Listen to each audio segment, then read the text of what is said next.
Guys let's move. పదండి.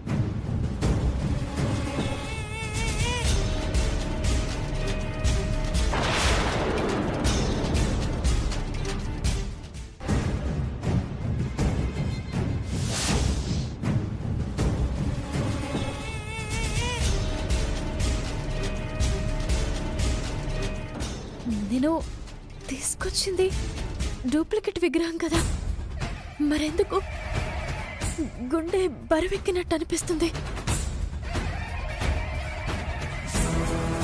వేద, కంగారు పడకు.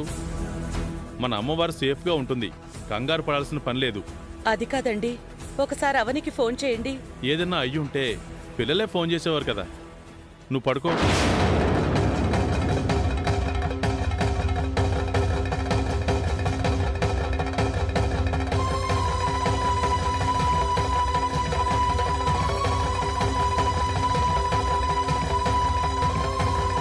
అమ్మా, పెద్ద గండం దాటించి నిన్ను కాపాడుకోగలిగాను. అంతా నీ ఆశీర్వాదం తల్లి.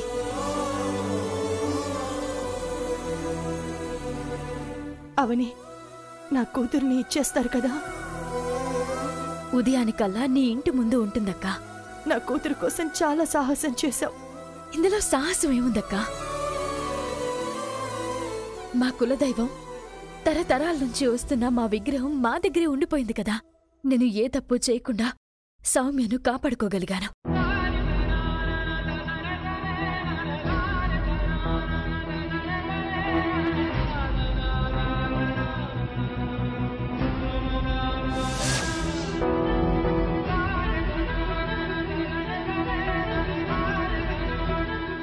ఇక నేను బయలుదేరుతాను.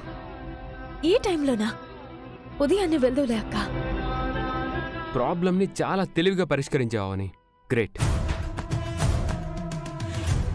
అసలు విగ్రహం ఎక్కడుండొచ్చు కానీ మనం చేసింది అమ్మ వాళ్ళకి తెలిసిందంటే మాత్రం తిడతారు, పెద్ద గొడవ చేస్తారు. ఈ విషయం బయటపడకుండా చూసుకోవాలి, సరేనా? సరే బావా.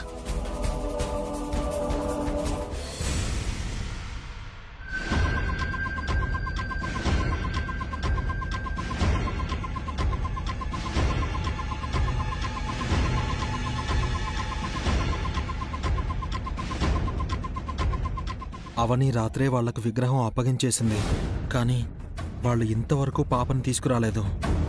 పాపని తీసుకొస్తారంటావా, లేదంటే మళ్ళీ ఏదైనా హాని తలపెడతారంటావా? అలా ఏం జరగదండి. సౌమ్య వస్తుందండి. సౌమ్య కోసం అవని చాలా త్యాగం చేసింది. ఆ త్యాగమే పాపని మన దగ్గరికి చేరుస్తుంది.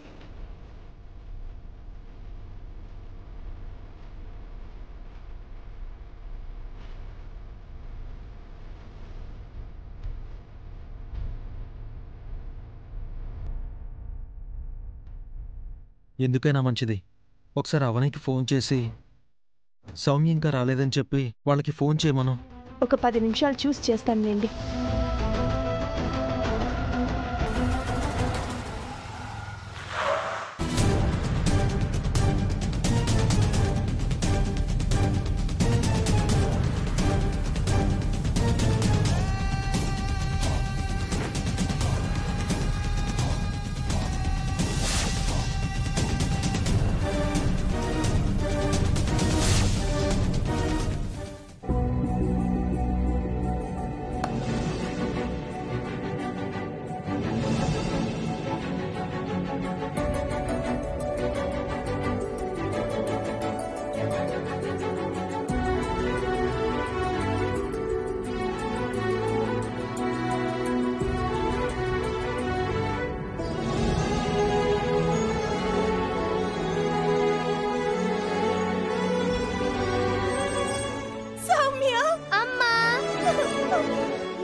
చూస్తానా, ఎప్పుడు నిన్నిలా గుండెలకి హత్తుకుంటానా అని పిచ్చిదానిలా ఎదురు చూస్తున్నాను. జీవచ్చమంలో బ్రతికాను. ఇప్పుడు వచ్చేసాను కదా, ఇంకేడవకు. నువ్వు రావేమో, నీకేదైనా ప్రమాదం జరుగుతుందేమోనని మీ అమ్మ నీ గురించి బాగా దిగులు పెట్టేసుకుని ఆత్మహత్య కూడా చేసుకోబోయిందమ్మా. ఎందుకమ్మా అలాంటి నిర్ణయాలు? మరేం చేయమంటావు? ఆ సమయంలో నా పరిస్థితి అలా ఉంది. నువ్వు లేకపోతే ఎలా అన్న ఊహే నాకు నరకల్లా అనిపించింది. అందుకే అంత ఆలోచించాల్సి వచ్చింది. ఇంకోసారి నాకెలాంటి ప్రమాదం వచ్చినా నేను తిరిగొస్తానని ధైర్యంగా ఉండు. పొరపాటున కూడా ఏం చేసుకోకు, సరేనా? సౌమ్య, వాళ్ళు నిన్నేం ఇబ్బంది పెట్టలేదు కదమ్మా? లేదు నాన్న, మధ్యలో ఒకసారి తప్పించుకున్నాను, మళ్ళీ దొరికిపోయాను. లేదంటే 4 రోజుల క్రితమే వచ్చేసుండేదాన్ని. భయం అనిపించిందా తల్లి? అనిపించదా మరి? అనిపించలేదమ్మా. పిన్ని చెప్పిన మాటలు గుర్తు చేసుకొని ధైర్యంగా ఉండిపోయాను. అందుకే వాళ్ళు నన్ను ఏం చేయలేదు. అవును, పిన్ని రాలేదా? రాలేదమ్మా. పిన్ని పెద్ద త్యాగం చేయడం వల్లే నువ్వు ఈరోజు ఇంటికొచ్చావు. సుజాత, ముందు ఇంట్లోకి వెళ్దాం పదండి. రామ్మా.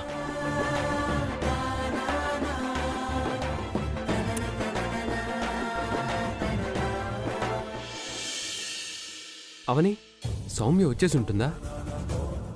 వచ్చుంటే ఈ పాటకి అక్క దగ్గర నుంచి ఫోన్ వచ్చిండేది కదా. నువ్వే ఒకసారి చెయ్యి. అక్కే చేసింది. అక్క, సౌమ్య వచ్చిందా? నీ దయ వల్ల వచ్చేసింది.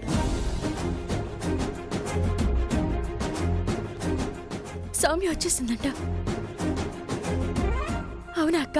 ఎన్ని కష్టాలొచ్చినా, చివరికి ప్రాణం మీదకొచ్చినా సౌమ్యని నా దగ్గరికి చేరుస్తానన్నావు. ఇచ్చిన మాట ప్రకారం నా కూతురు నా కళ్ళ ముందుకు క్షేమంగా వచ్చేలా చేశావు. చాలా చాలా థ్యాంక్స్ అవని. ఏంటక్క మాటలు? మనలో మనకి థ్యాంక్స్ ఏంటి చెప్పు? నువ్వు నా చెల్లి వయ్యుండొచ్చు, తల్లి కూడా చేయలేనంత మేలు చేశావు. కృతజ్ఞత చెప్పుకోవడంలో తప్పేం లేదులే. మన మధ్య అలాంటివి ఎప్పుడు ఉండకూడదు.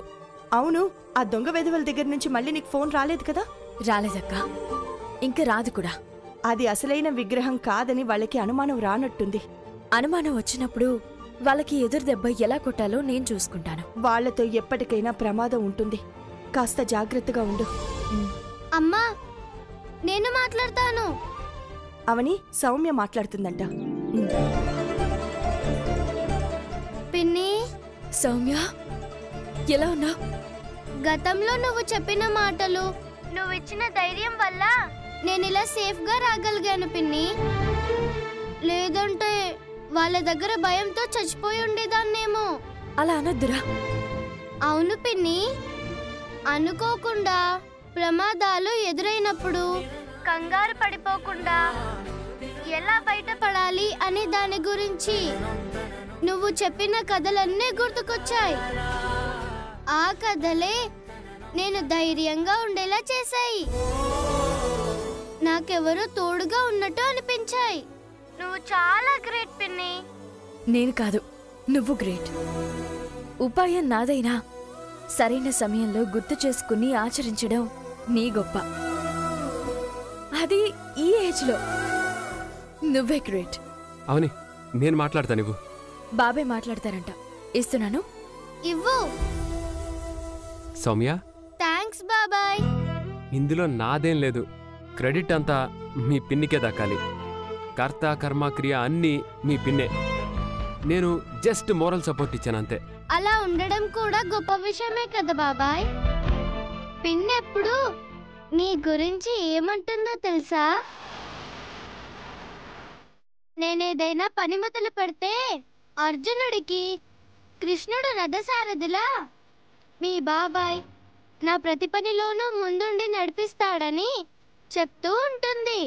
నువ్వు గ్రేట్ బాబాయ్. మీ పిన్ని సంకల్పాలు మంచివి కాబట్టి దేవుడితో సహా అందరి తోడు ఉంటుంది. అది సరే గాని ఒక్క విషయం మాత్రం గుర్తుపెట్టుకో, ఇంకొకసారి అపరిచిత వ్యక్తులు ఎవరైనా వచ్చి ఏదైనా చెప్తే మాత్రం గుడ్డిగా నమ్మేసి వాళ్ళ వెంట వెళ్ళిపోవద్దు, సరేనా? సరే బాబాయ్, ఇంకోసారి చాలా జాగ్రత్తగా ఉంటాను. బావా ఇలా ఇవ్వు. ఇదిగో మీ పిన్నికి ఇస్తున్నాను. సౌమ్య, చెప్పు పిన్ని. నువ్వు బాగా రెస్ట్ తీసుకో. అలాగే పిన్ని. ఉంటావు? నేను వెంటనే చూడాలనిపిస్తుంది పిన్ని. నేను బాబాయ్ వస్తాంలే. సరే పిన్ని. బాబాయ్ పిన్ని వస్తానన్నారు. సరే, నువ్వు స్నానం చేద్దువు గానిరా, పద.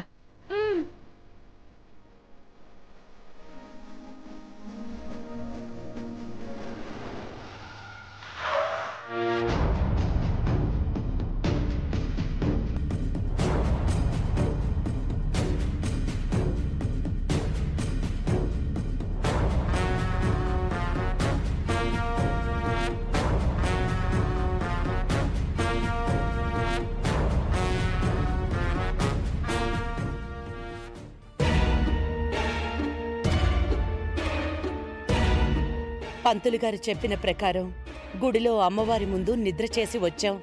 మన అమ్మవారికి ఎలాంటి కీడు జరగకూడదని మొక్కుకున్నాం. మేము కోరుకున్నట్టే విగ్రహం సురక్షితంగా ఉంది. వచ్చేసారా అమ్మా?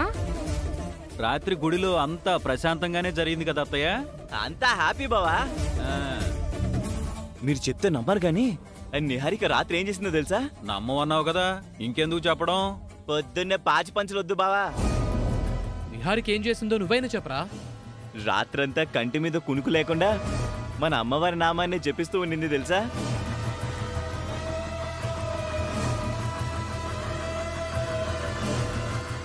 అవునా?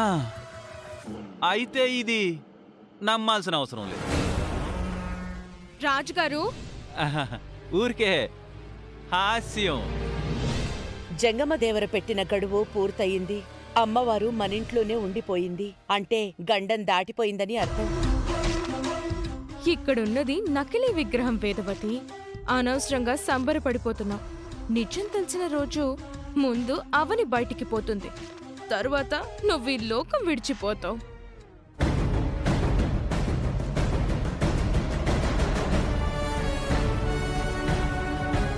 తెల్లవార్లు మీరిద్దరూ అమ్మవారికి కాపలా ఉండుంటారు కదా? అవునత్తయ్య. వీళ్ళిద్దరేనా? మేం కూడా కాపలాగా ఉన్నాం అత్తయ్య గారు. Second show సినిమాలోనా? సినిమా ఏంట్రా నానా? వాడికి నిద్ర లేదు కదా, ఏదేదో మాట్లాడుతున్నాళ్లే. క్రెడిట్ అంతా అవని శ్రీకర్లే కొట్టేయాలి అని నోటికొచ్చినట్టు వాగుతుంటారు. మీరేమీ పట్టించుకోకండి. నేనైతే నైట్ వాచ్మెన్లా అటూ ఇటూ తిరుగుతూనే ఉన్నాను అత్తయ్య గారు. నేనైతే రాత్రంతా దీపం ఆరిపోకుండా ఆయిల్ వేస్తూనే ఉన్నాను. నేనేమో అందరికీ నిద్రలు రాకుండా టీ కాఫీలు పెడుతూనే ఉన్నాను. నేను రోడ్ మీదకెళ్ళి ఎవరైనా అనుమానితుల్లాగా కనపడుతున్న వాళ్ళు తిరుగుతున్నారేమో అని చెక్ చేస్తూనే ఉన్నాను. అబద్ధాలను నిజం చేయడంలో మీకు మీరే సాటి, మీకెవరూ లేరు పోటీ. అమ్మవారు ఆపద నుంచి గట్టెక్కిందన్న ఆనందంలో ఉన్నాం. మీరు ప్రత్యర్థుల్లా ఒకరి మీద ఒకరు మాటలు దాడి చేసుకోకండి. అత్తయ్య, మీకు మరో శుభవార్త. ఏంటమ్మా? సౌమ్యని కిడ్నాపర్లు వదిలేశారు.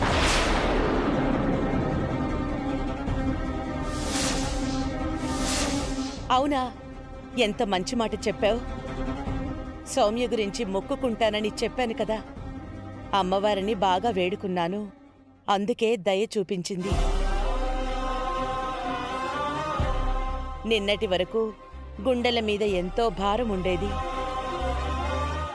ఈరోజు ఆ భారమంతా తీరిపోయింది. ఇప్పుడు చాలా చాలా సంతోషంగా ఉంది. అవును, సౌమ్యని కిడ్నాప్ చేసింది ఎవరవని?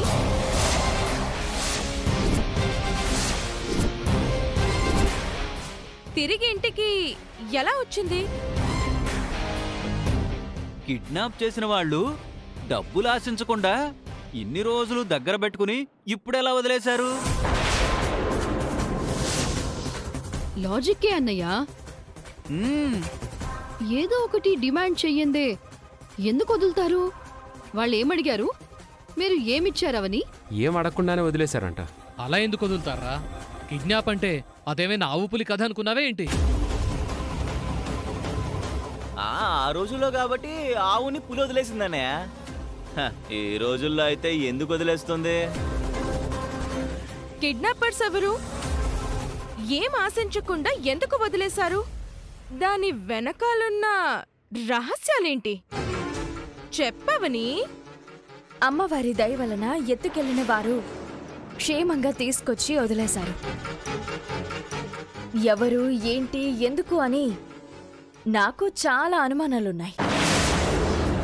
కిడ్నాప్ వెనక ఏదో పెద్ద కథ ఉండుంటుంది. పెద్ద నేరస్తులే ఉండుంటారు. వాళ్ళు ఈ రోజు కాకపోయినా ఏదో ఒక రోజున దొరుకుతారు. అప్పుడు వాళ్ళ తాట తీస్తాను. నేరం చేసిన వారు తాత్కాలికంగా తప్పించుకోవచ్చేమో గాని ఒకరోజైతే దొరక్కుండా ఉండరమ్మా. అవునమ్మా, అలాంటి వాళ్ళు శిక్ష నుంచి కూడా తప్పించుకోలేరు. నువ్వు మీ అక్క కిడ్నాప్ చేయించింది నిహారికేనని ఓ అంటూ ఆడిపోసుకున్నారు కదా, మరి ఇప్పుడేమంటావని? నిజాలు బయటికి రావాలంటే అందుకు సరైన సమయం కూడా రావాలక్కా. అప్పుడు మాట్లాడతాను. ఏంటో అన్నీ తనకే అనుకూలంగా మాట్లాడుకుంటుంది. ఇక జరిగిపోయిన వాటిని వదిలేయండి. ఇకపై ఎవరిని ఎవరు దూషించుకోకండి.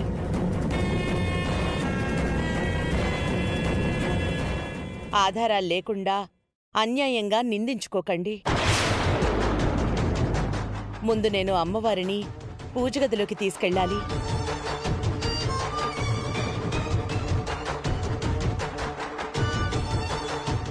జంగమదేవర చెప్పిన గండం పూజారి గారు చెప్పిన నివారణతో తొలగిపోయింది. ఇకపై ఎలాంటి సమస్యలు రాకుండా నువ్వే చూడు తల్లి.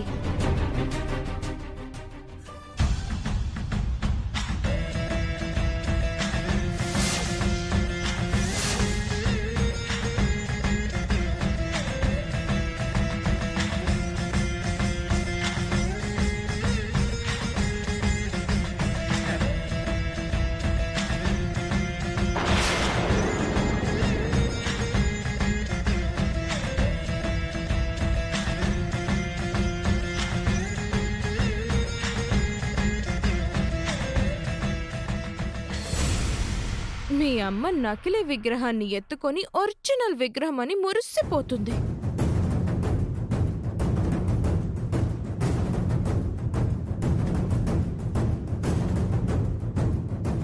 నీ స్థానంలోకి నువ్వు వచ్చేసావు. ఇప్పుడు నాకు మనశ్శాంతిగా ఉంది.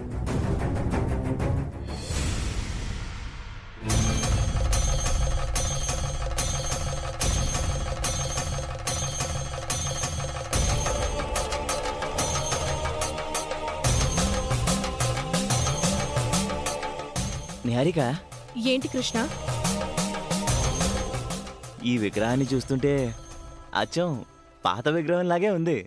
అస్సలు ఏమాత్రం తేడా కనిపించడం లేదు. నిజంగానే ఆ కాలరుద్రగాడు విగ్రహాన్ని మార్చాడంటావా? ఇప్పుడు మన కళ్ళ ముందు ఆ గదిలో ఉన్నది మారిన విగ్రహమే అంటావా? అనుమానమే లేదు, ఇది మారిన విగ్రహమే. ఇది ఒరిజినల్ కాదు, డూప్లికేట్. నాకెందుకో ఇంకా అనుమానంగానే ఉంది. ఆ కాలరుద్రగాడి మీద నమ్మకం కుదరడం లేదు. అయితే ఒక పని చెయ్యి. ఏంటి? ఒకసారి లోపలికి వెళ్ళి టెస్ట్ చెయ్యి. నేనా? ఎందుకు భయపడతావు? లోపలున్నది ఒరిజినల్ అయితే నేను లోపలికి అడుగు పెట్టనివ్వదు. లోపలున్నది డూప్లికేట్ అయితే అడుగు పెట్టనిస్తుంది. దాంతో నీ అనుమానం తీరిపోతుంది కదా. అంతేనంటావా? అంతే, ఒక క్లారిటీ వచ్చేస్తుంది కదా. అయితే ఓకే.